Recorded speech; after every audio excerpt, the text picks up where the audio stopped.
ರಾಜ್ಯ ಕಾಂಗ್ರೆಸ್ನ ಕುರ್ಚಿ ಕಾಳಗದ ಬಗ್ಗೆ ಕೂಡ ಚರ್ಚೆ ಆಯಿತು.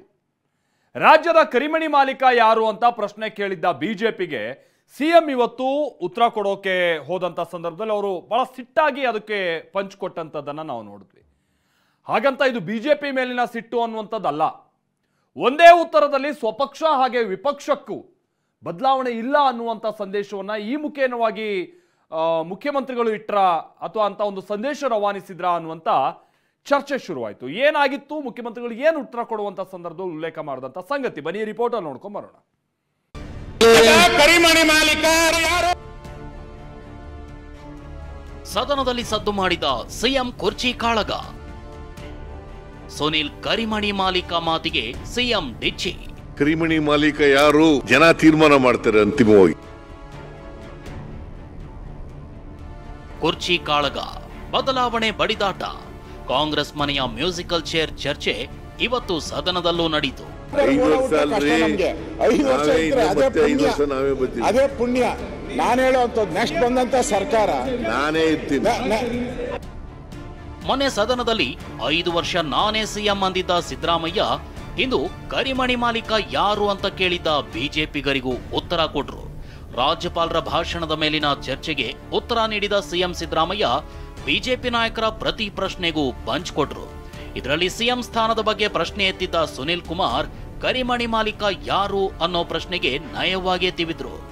ನಮಗೆ ಅನ್ನಿಸ್ತಾ ಇದೆ ಕರಿಮಣಿ ಮಾಲೀಕ ನಾಡಿದ ಬಜೆಟ್ ನಂತರ ಯಾರು? ಕೀಳು ಅಭಿರುಚಿಯ ಪದ ಅಂತಕ್ಕಂಥದ್ದು ಅಷ್ಟೇ ಹೇಳಲಿಕ್ಕೆ ಬಯಸ್ತೇನೆ. ಎಸ್, ಕಳೆದ ಮಾರ್ಚ್ 5ರಂದು ವಿಧಾನಸಭೆಯಲ್ಲಿ ಮಾತನಾಡಿದ ಶಾಸಕ ಸುನಿಲ್ ಕುಮಾರ್ ಈ ಬಜೆಟ್ನ ನಂತರ ಕರಿಮಣಿ ಮಾಲೀಕ ಯಾರು ಅಂತ ಪ್ರಶ್ನಿಸಿದ್ರು. ಈ ಮೂಲಕ ಕಾಂಗ್ರೆಸ್ ಮನೆಯ ಕಿತ್ತಾಟದ ಬಗ್ಗೆ ಕಾಲೆಳೆದಿದ್ರು. ಇದಕ್ಕೆ ಟಾಂಗ್ ಕೊಟ್ಟ ಸಿಎಂ ಇದು ಅಭಿರುಚಿಹೀನ ಅಂತ ಕುಟುಕಿದ್ರು. ನನ್ನ ಪ್ರಕಾರ, ಬಹುತೇಕ ಸದಸ್ಯರ ಪ್ರಕಾರ ಅಭಿರುಚಿಹೀನ ಮಾತುಗಳು ಅಂತ ಹೇಳಿ ನಾನು ಅನ್ಕೋತೀನಿ. ಸಿಎಂ ಮಾತಿಗೆ ಆಕ್ಷೇಪ ವ್ಯಕ್ತಪಡಿಸಿದ ವಿಪಕ್ಷ ನಾಯಕ ಆರ್ ಅಶೋಕ್, ನಾವು ಹೇಳ್ತಿಲ್ಲ, ನಿಮ್ಮ ಶಾಸಕರೇ ಹೇಳ್ತಿದ್ದಾರೆ, ನಮಗೆ ಪರ್ಮನೆಂಟ್ ಸಿಎಂ ಬೇಕು ಅಂತ ತಿವಿದ್ರು. ದಿನನಿತ್ಯ ಪತ್ರಿಕೆಗಳಲ್ಲಿ ನಾವೇನು ಹೇಳಿಕೆ ಕೊಡ್ತಾ ಇಲ್ಲ, ನಿಮ್ಮ ಶಾಸಕರೇ ಕೊಡ್ತಾ ಇದ್ದಾರೆ, ಮಂತ್ರಿಗಳೇ ಕೊಡ್ತಾ ಇದ್ದಾರೆ. ಇಡೀ ರಾಜ್ಯದಲ್ಲಿ ಮುಖ್ಯಮಂತ್ರಿಗಳು ಸಿದ್ದರಾಮಯ್ಯನವರಾದ್ಮೇಲೆ ದಿನನಿತ್ಯ ಪತ್ರಿಕೆಯಲ್ಲಿ ವಾರದಲ್ಲಿ ಒಂದು ಸುದ್ದಿ ಇದ್ದೇ ಇರ್ತದೆ. ಮುಖ್ಯಮಂತ್ರಿಗಳ ಬದಲಾವಣೆ, ಅವ್ರ ಮನೆಯಲ್ಲಿ ಡಿನ್ನರ್ ಪಾರ್ಟಿ, ಇವ್ರ ಮನೆಯಲ್ಲಿ ಬ್ರೇಕ್ಫಾಸ್ಟ್ ಪಾರ್ಟಿ, ಡೆಲ್ಲಿಗೆ ಹೋದ್ರು, ಡೆಲ್ಲಿಗೆ ಹೋಗಿ ಏನು ಭೇಟಿ ಮಾಡಿದ್ರು, ಈ ಥರದ ಚರ್ಚೆ 2.5 ವರ್ಷಕ್ಕೆ ಬದಲಾಗ್ತಾರೆ. ಈ ಥರದ್ದೆಲ್ಲ ಚರ್ಚೆ ನಿಮ್ಮ ಪಾರ್ಟಿಯಲ್ಲೇ. ಆ ಕ್ವಶನ್ ಮಾರ್ಕ್ಗಳು ಜಾಸ್ತಿ ಆಗಿರೋದಕ್ಕೆ ನಾವು ಪ್ರಸ್ತಾಪ ಮಾಡಿರೋದು. ಇದು ಅಭಿರುಚಿ ಪ್ರಶ್ನೆ ಅಲ್ಲ, ರಾಜ್ಯದ ಹಿತದೃಷ್ಟಿಯಿಂದ ನಾವು ಮಾತಾಡಿದ್ದು. ರಾಜ್ಯಕ್ಕೆ ಒಬ್ಬ ಹಕ್ಕುದಾರ ಬೇಕು.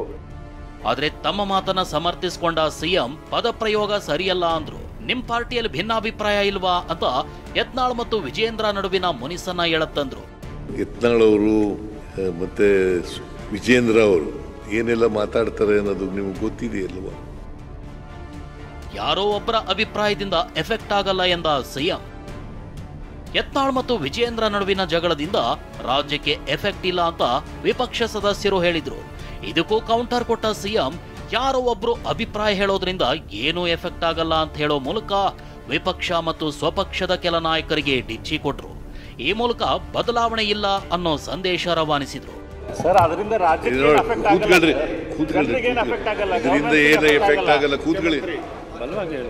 ಕೂತ್ಕೊಳ್ಳಿ, ಇದರಿಂದ ಏನು ತೊಂದರೆ ಆಗಲ್ಲ. ಯಾರೋ ಒಬ್ರು ಹೇಳಿದ ತಕ್ಷಣನೇ ಅಭಿಪ್ರಾಯ ಹೇಳಿದ ತಕ್ಷಣ ಅವ್ರ ಅಭಿಪ್ರಾಯ ಹೇಳಿರ್ತಾರೆ. ಹೀಗೆ ಉತ್ತರ ಮುಂದುವರೆಸಿದ ಸಿಎಂ ಯತ್ನಾಳ್ ಎತ್ತಿದ ಅನುದಾನದ ಬಗೆಗಿನ ಪ್ರಶ್ನೆಗೆ ಉತ್ತರಿಸಿದ್ರು. ಯತ್ನಾಳ್ ಸದನಕ್ಕೆ ತಪ್ಪು ಮಾಹಿತಿ ಕೊಡಬಾರದು, ನೀವು ಮುಂದೆ ಸಿಎಂ ಆಗೋರು ಅಂತ ಸಿದ್ದರಾಮಯ್ಯ ಕಿಚಾಯಿಸಿದ್ರು. ನೀವು ಕೇಂದ್ರದಲ್ಲಿ ಮಂತ್ರಿ ಆಗಿದ್ದವರು, ಸೀನಿಯರ್ ಮೆಂಬರ್ ಆಗಿರೋರು, ಮುಂದೆ ಮುಖ್ಯಮಂತ್ರಿ ಆಗಬೇಕು ಅಂತ ಆಸೆ ಇಟ್ಕೊಂಡಿರೋರು, ಅಪ್ಪ ಮಕ್ಕಳೇ ಸಿಎಂ ಆಗಬೇಕು ಅಂತಿದ್ಯಾ? ಯತ್ನಾಳ್ ಪ್ರತ್ಯುತ್ತರ.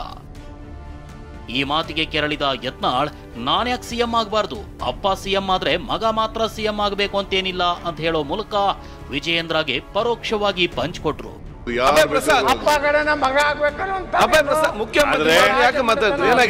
ಜನರ ಆದೇಶ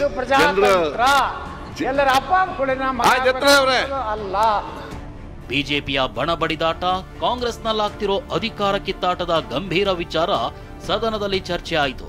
ಕರಿಮಣಿ ಮಾಲೀಕ ಯಾರು ಅನ್ನೋ ಪ್ರಶ್ನೆಗೆ ಸಿಎಂ ಉತ್ತರಿಸಿದ್ರು.